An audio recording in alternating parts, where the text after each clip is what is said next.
guys, I was very kindly nominated by Dan ABA to do the FABQ, the frequently asked beer questions video, which was originally started by Tasting Nitch.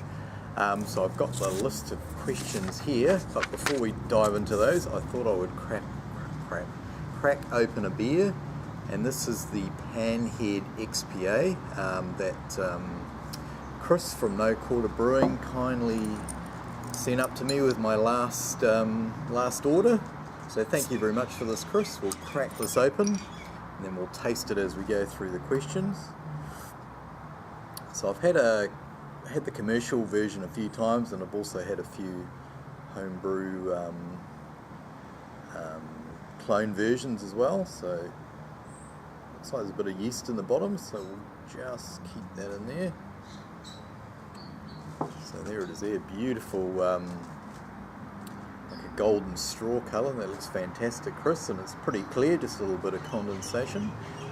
So we'll dive into the questions and then we'll get into the beer in between. Okay, here we go, there's 9 questions. I'll nominate some people at the end. So the first question is, what was your first beer?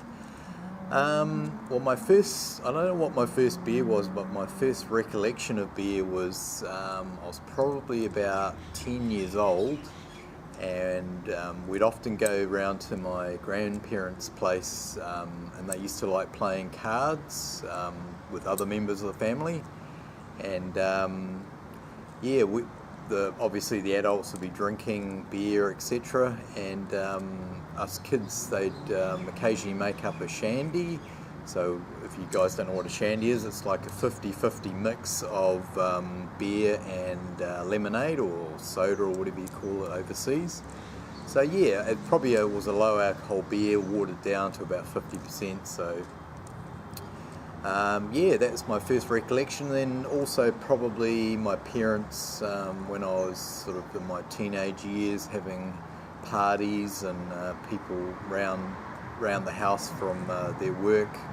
Yeah, just sort of sneaking the odd drink, and it was probably things like either Lion Red or DB, which DB Draft or Double Brown, which is sort of classic New Zealand classic New Zealand macro beers, sort of like your Budweiser, etc. So yeah, that would be my first sort of recollection of beer, or being introduced to beer. So let's get a nose on Chris's beer. Oh, beautiful tropical fruits coming off the top. Now I believe this has, I did have a look on the website, Citra, Mosaic and Galaxy it's hot with. It's getting a nice mixture of tropical and citrus on the nose. And this smells fantastic, Chris. We'll go in for a sip. Cheers, Chris. Cheers to you guys as well. Hope you're having a good weekend.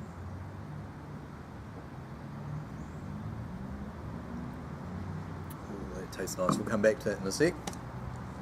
How did you get into beer geeking? I wouldn't say I'm a beer geek. Beer has been a part of my life. You know, as I said, my father in particular used to like, or he still likes drinking beer, and then through my teenage years, but I guess it was only when just probably prior to getting into home brewing about 6 years ago, that I got introduced to what I'd call like gateway craft beers. So in between your sort of really good quality craft beers and your lower end macro beers, in New Zealand I'm thinking of your Max and your sort of Monteiths. I've probably started getting into those maybe a couple of years before I got into home brewing, so probably 8 years ago. But I wouldn't say I'm a beer geek. Definitely appreciate better quality beer now that I'm making it, and I've been drinking other people's beers. So yeah, so that answers that one. What's my favourite beer? Well, it's probably a beer like this sort of style from Chris. A pale ale, or an American pale ale, which you could probably call this with the Citra Mosaic. Galaxy's given it a bit of an Australian twist.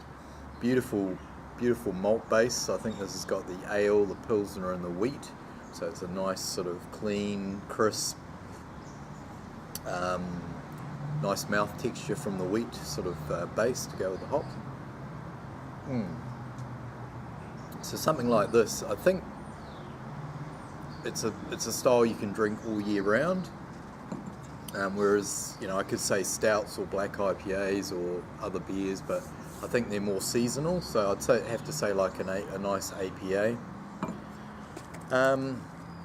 If you could only drink one beer, what would it be? Well, that probably harks back to the seasonal thing. So in the winter, I don't think I want to say one beer for the rest of my life. I've often thought to myself, and I've probably mentioned a few times, black IPAs are probably right up there with one of my favourite beers. They're, you know, beautiful combination of a darker beer style, but also, you know, an IPA. Possibly a black IPA could be my one and only beer if I couldn't have anything else. Get another sip. This is going down a real treat, Chris. It's nice and clean and crisp, nice and clear, beautiful colour. Carbonation's a little bit low. I'm not sure if it's might have come off the keg, so I think you lose a little bit of carbonation in the transfer.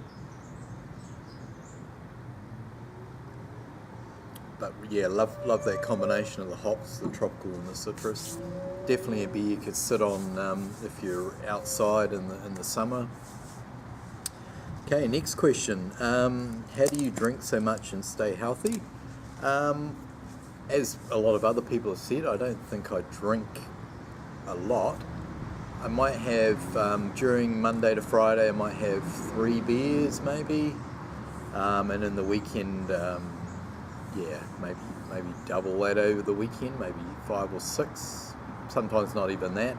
So I think over a course of a week, averages out to just be maybe 1 beer per day. How do I stay healthy? I'm not sure 100% how healthy I am, but I consider myself pretty active and fairly fit. I've got quite a physical job, so I'm outside. You know, I don't know if you guys know, I own a lawn maintenance business, so it's a lot of physical work, a lot of moving around, and I think that just really helps to, you know, keep the weight down and keep me fit and healthy. So just a nice balance, I guess. I'd say it to anyone, if you've got a desk job or an indoor job, try and balance that with some exercise, whether it be walking or cycling or swimming. Are you an alcoholic? I definitely wouldn't say I'm an alcoholic. Personally, I believe an alcoholic is somebody who can't resist the urge to have a drink. So as I said, during Monday to Friday, you know, I might have 3 beers. Sometimes I might go 2 or 3 days without a beer. I think being an alcoholic means that there's a compulsion to drink all the time, and I can't imagine an alcoholic going sort of days without a drink. These some really good questions here. What's your favourite ingredient? My favourite ingredient, I've watched a few other people's videos, and it'll have to be split, I'd say 50-50 between hops and malt. You know, over the colder months, I'm definitely a malt-driven beer man. I like my, my English style beers, my, the stouts, the black IPAs, the brown ales, the English style beers. And in the summer, you know, it switches over to, your pilsners, your lighter ales. So ask me at, different times of the year and you get a different answer. So as we're heading now we're sort of coming towards the end of autumn. So I'm really looking forward I've got an ESB in the fermenter at the moment, so I'm really looking forward to the malt beers at the moment. So yeah, malt will be the answer at the moment. Hops in the summer. Do you brew? Yes, most of you guys will know I brew. Been doing it for just over 6 years now, so it's about a 50-50 split. 3 years of extract and kits, and then just over 3 years of all grain. And I guess my only regret is that I didn't go to all grain sooner.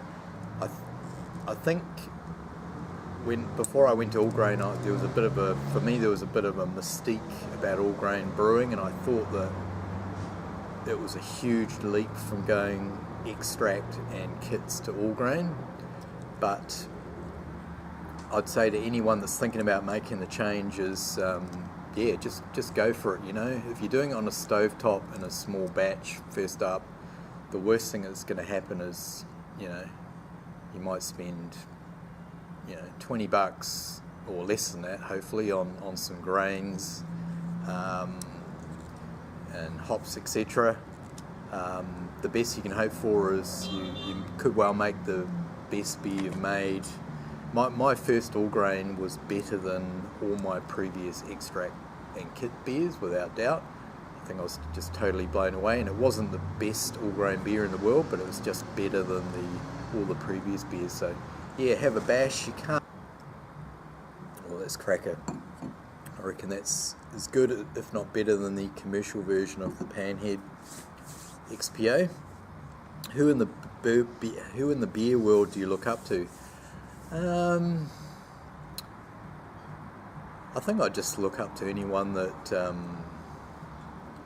gives brewing a crack, because like I was saying before, you know, often the thought of brewing is more daunting than the actual process of brewing.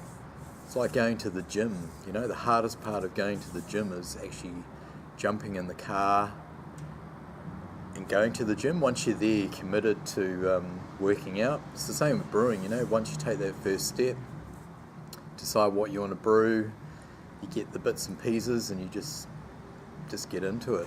I guess when I started brewing, my brother sort of inspired me to start brewing, and also there was a few YouTubers like Craig Tube and Alan from Shadow Beast Brewery. I followed Alan in the early days, and Matt from BrewTube Tech, Grant Baker. These sort of 4 of the names that really spring to mind.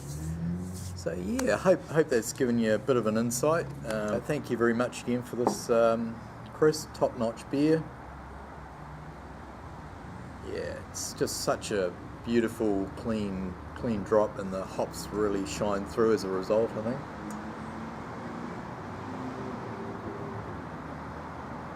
So check out Chris's, don't know if you guys know, Chris runs an online homebrew store here in New Zealand, so I'll chuck a link below, and you can actually get an all grain version or a extract version of this very beer that I'm drinking. So if you're keen, I'd highly recommend it. Check it out. Okay guys, we'll stop. Oh, I better nominate some people, shouldn't I? I'm going to nominate some of the Kiwi crew.